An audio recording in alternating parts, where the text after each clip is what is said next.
Chapter 14. How Gods Are Made. Who or what is God?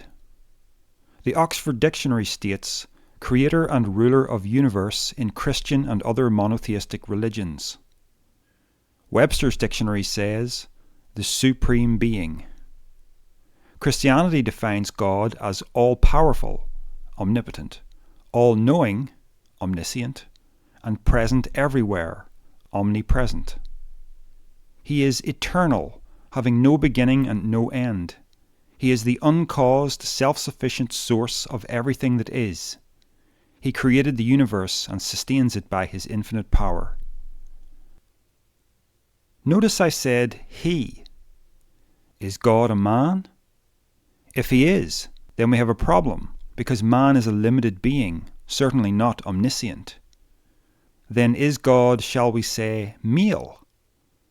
Again we have a problem, for maleness and femaleness are purely aspects of biological life, and God is far more than a biological creature. This is where I have the task of introducing an ugly but essential word to your vocabulary. Anthropomorphism.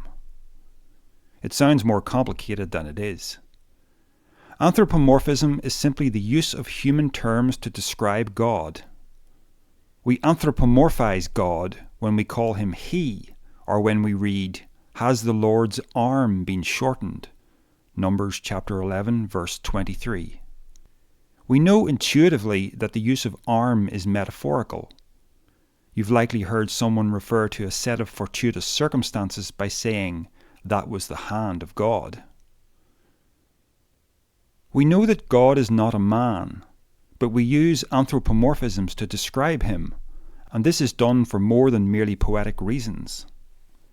When we conceive of God, we are attempting to wrap our heads around something that is transcendent of space and time. You can't capture the infinite within the finite. The best we can hope for is to approximate the essence of God in terms that we can understand. For instance, our language allows us three designations when referring to nouns: he, she, and it. Which of these fits God best? The very term God carries the idea of consciousness. God is an intelligent being, not a lifeless object. Everyone has heard of the view of God as a bearded old man looking down on us from the clouds. This is, of course, merely a crude anthropomorphism that doesn't do justice to the concept of a divine mind. Notice how we tend to think of God as having a mind. After all, mind is what makes creativity possible. And if we want to conceptualize God as a creative intelligence, he needs a mind. However, it's all too easy to miss the subtle anthropomorphism in what I'm asserting. The reason we describe God as having a mind is because man has a mind. Mind is an anthropomorphism, just like hand or arm. Each time we attempt to describe God in human terms, what we inevitably do is limit him. Consider what mind actually is. We use mind to interact with the physical world around us. It gives us the ability to process information, store memories, make decisions. Mind is, in essence, a tool for biological creatures to survive and propagate within a linear time-based existence. A goldfish has a type of mind appropriate to its limited needs, just as a human has a more advanced mind appropriate to his. Now, when you consider the eternal nature of God, that he transcends space and time, knows every aspect of past, present, and future all at once, what use has God for something as crude as a mind? Since he knows the future, it's not like he can ever change his mind, so to speak. We see that mind is what the human uses to engage in creativity, so we posit that God must have a mind. But in doing so, we fail to realize that mind is only the creative mechanism in relation to creatures that are localized in space and propelled through time. The essence of God transcends the need for such limitations. The lesson here is this: when dealing with the infinite, don't mistake the metaphor for the reality. You'll only put God in a box he doesn't fit inside. At this point, it's becoming increasingly hard for me to continue using the word God, because it's a loaded term in the ears of most hearers, carrying ideas about a personal being who listens to prayers, accepts worship, declares laws, and executes justice. Thinking purely at a philosophical level, before coming to the matter of religion, I must admit that I have no idea whether any of those qualities apply to God. A better term than God might be the source, the whole, the infinite, or the transcendent. Frankly, until I deal with religion, I have no idea whether God cares one bit about whether I live or die. Has the source interacted with mankind in history? That is perhaps the pivotal question. Let's see what conclusions we can draw from a brief overview of God's alleged dealings with mankind in the Bible. The book of Exodus tells of how the people of Israel were slaves in Egypt until God rescued them using Moses, promising to give them the land of Canaan. God visited 10 plagues upon Egypt, including the death of every firstborn Egyptian child in the country, until finally the Pharaoh, king of Egypt, agreed to release the Israelites. Israel then became a nomadic nation for many years, wandering in the wilderness before finally conquering the land of Canaan. There were many battles in the history of Israel. Genocide, involving the mass slaughter of men, women, children, infants, and animals, was not only tolerated but commanded by God. 1 Samuel chapter 15. The activity of God in the Old Testament is that of a tribal deity. His actions were consistent with the establishment and advancement of Israel. This nationalism was most clearly visible in the attitude of God to other nations, where even innocent children of those nations were mercilessly killed. In modern times, this makes for uncomfortable reading, but the Bible presents it without apology. No excuse was needed at the time of writing, because such brutality was common to the era.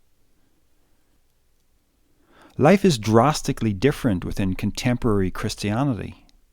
The kingdom of God is no longer a particular nation, but is scattered throughout the world as disciples within all nations. Nationalism is no longer the aim of the game. God is a God for all peoples of the world. He is a God of love, with a plan to rescue man from the penalty of sin. There is simply no way to reconcile the God of the Old Testament with the God of the New. They are different in character. The New Testament presents a God who cares intimately about people as individuals, whereas in the Old Testament he was like a steamroller, flattening any innocent women and children who were unlucky enough to be non-Israelites. Is the Bible an account of a real God who had real dealings with mankind? On the grounds of the changing character of this deity, I would dare to answer that with a confident no. There is a clear reason why the God of the Bible is so mercurial. Man is a myth-maker, and so it stands to reason that he conceives of a God, or gods, that serves his particular needs relative to his culture. Consider, after men constructed the Tower of Babel, as the story goes, God took notice and said, "If as one people speaking the same language they have begun to do this, then nothing they plan to do will be impossible for them. Come, let us go down and confuse their language so they will not understand each other." See Genesis chapter 11, verses 1 to 9. Was this the action of an eternal being who knows the future from the past? Why was he opposed to people being unified and progressive, as if such behavior constituted a threat? And if God was so unhappy about a simple tower, what does he think about all our modern science? The passage states quite clearly that the Old Testament God was not in favor of mankind educating itself too much. This style of God may have served the needs of a people that had little interest in progress of a scientific nature, but what possible relevance this has for today's culture is beyond me. And it does paint God's motivations to be, let's face it, rather human. Ancient Israel's goals were nationalistic, and so they had a nationalistic God, whose character approved of the brutality they sought to inflict upon other nations for their own advancement. The modern church's goals are global, and so the character of God now reflects all-inclusiveness and control, the invitation to everlasting life, and the penalty of eternal damnation for rejecting the invitation. Man furnishes the character of his God or gods to serve his particular cultural needs.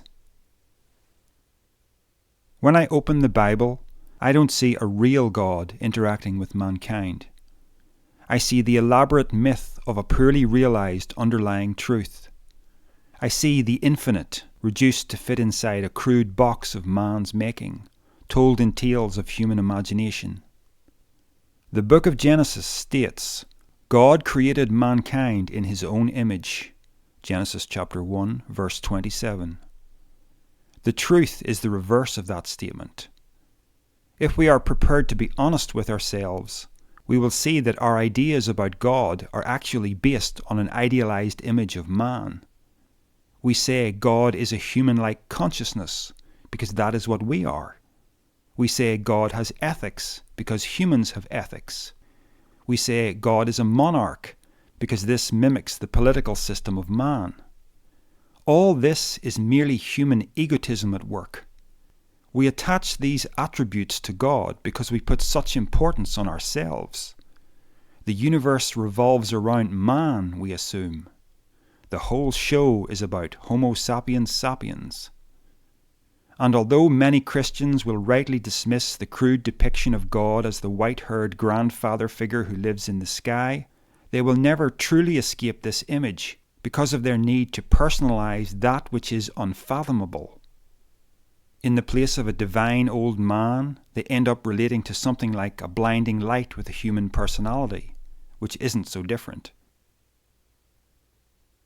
We've imagined God in our own image, an anthropomorphic being that is now an outdated myth, kept alive only by our tendency to mistake the metaphor for the reality. When an atheist says to a Christian, "There is no God," he tends to mean, "There is no grandfather in the sky." That is certainly true. But I prefer to put it this way. Whoever or whatever God is, he, she, it is not what you think.